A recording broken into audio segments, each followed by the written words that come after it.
नमस्कार, स्वाभिमानी न्यूज चॅनलच्या बातमीपत्रात आपले स्वागत। जिल्ह्यातील वाढत्या गुन्हेगारीसह अवैध धंद्यांवर कारवाई करा, पुरोगामी विचार मंचाचे पोलीस अधीक्षकांना निवेदन। जिल्ह्यात दिवसेंदिवस वाढत असलेल्या गुन्हेगारीच्या घटनांमुळे नागरिकांमध्ये भीतीचे वातावरण निर्माण झालेले असून अवैध धंद्यांवर तात्काळ कठोर कारवाई करण्यात यावी अशी मागणी पुरोगामी विचार मंचाच्या वतीने जिल्हा पोलीस अधीक्षकांकडे निवेदनाद्वारे करण्यात आलेली आहे। दरम्यान धुळे शहरासह जिल्ह्यासह ग्रामीण भागात अवैध दारू विक्री, जुगार, मटका, गांजा विक्री तसेच इतर बेकायदेशीर धंदे खुलेआम सुरू असून त्यामुळे तरुण पिढी चुकीच्या मार्गाला लागण्याची भीती व्यक्त होत आहे। वाढत्या चोरी, मारहाण, दरोडे आणि महिलांवरील अत्याचाराच्या घटनांमुळे नागरिकांमध्ये असुरक्षिततेची भावना निर्माण झाली आहे। त्यामुळे संबंधित अवैध व्यवसायांवर नियमित धडी टाकून कठोर कारवाई करावी, गुन्हेगारांवर प्रतिबंधात्मक कारवाई करून शहरातील कायदा व सुव्यवस्था अबाधित राखावी अशी मागणी करण्यात आलेली आहे। अन्यथा तीव्र आंदोलन छेडण्याचा इशारा पुरोगामी विचार मंचाच्या पदाधिकाऱ्यांनी दिलेला आहे। दरम्यान यावेळी निवेदन देण्यासाठी पुरोगामी विचार मंचाचे पदाधिकारी उपस्थित होते।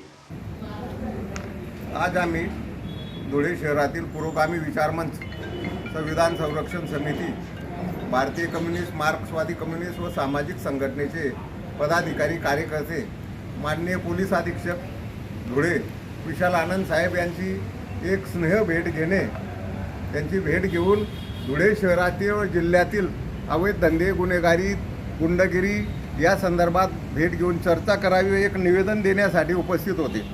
यात आमच्या स्नेह भेटीसह आमचा दुसरा काही हेतू नव्हता, परंतु धुळे शहराच्या काही समस्या आहेत, जिल्ह्याच्या आहेत, ते त्यांना अवगत कराव्या। त्याच्यात प्रमुख अशा होत्या की धुळे जिल्ह्याची वाढती गुन्हेगारी, गुंडगिरी, चोरी, सोनसाखळी, मोबाईल, पाण्याच्या इलेक्ट्रिक मोटारी, वाहन चोरी, बंदघरांच्या चोऱ्या याच्यावर तात्काळ प्रतिबंध करणे, विशेष पेट्रोलिंग नियुक्ती करून पेट्रोलिंग रात्री 12 ते 4 या दरम्यान सतत एका इलाक्यामध्ये 3 ते 4 वेळ फिरत राहणे, अनेक घडलेल्या गुन्ह्यांच्या बाबतीत पोलीस अधिकारी हे गुन्हे नोंदवून घेत नाही, कुठे दरोडे पडतात, कुठे बलात्कार होतात, कुठे मारामाऱ्या होतात, असे गुन्हे नोंदवून घेत नाही, निवड कागदावर अर्ज घेतात आणि तो अर्ज तपासामध्ये काहीच न ठेवता तो अर्ज निकाली काढत असतात।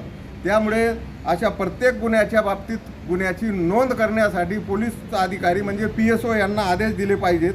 तसेच धुळे शहरातील शहरालगत जे मोकळे भूखंड आहेत, रस्त्यावर महामार्गालगत हे या ठिकाणी संध्याकाळी 7 ते रात्री 12 वाजेपर्यंत मद्यपींचे टोळ्या आणि अड्डेचे अड्डे बसलेले असतात आणि हे मद्यपी रात्री 12-2 वाजेपर्यंत दारू पितात आणि तेच रात्री 2 वाजेनंतर चोऱ्या करतात। मग दिसेल तो व्यक्ती त्याला अडवणे, मोटरसायकल अडवणे, वाहन अडवणे किंवा इलेक्ट्रिक मोटारी चोरणे, बाहेर असलेली मोटरसायकल चोरणे असे यांचे उद्योग असतात। हे दिवसभर झोपतात आणि संध्याकाळी सक्रिय होतात आणि हे संपूर्ण धुळे शहराच्या लगत जे असतात असे मद्यपींचे अड्डे आहेत, हे असे अड्डे यांचे उद्ध्वस्त करणे याच कामी सुद्धा आमचे निवेदन होते।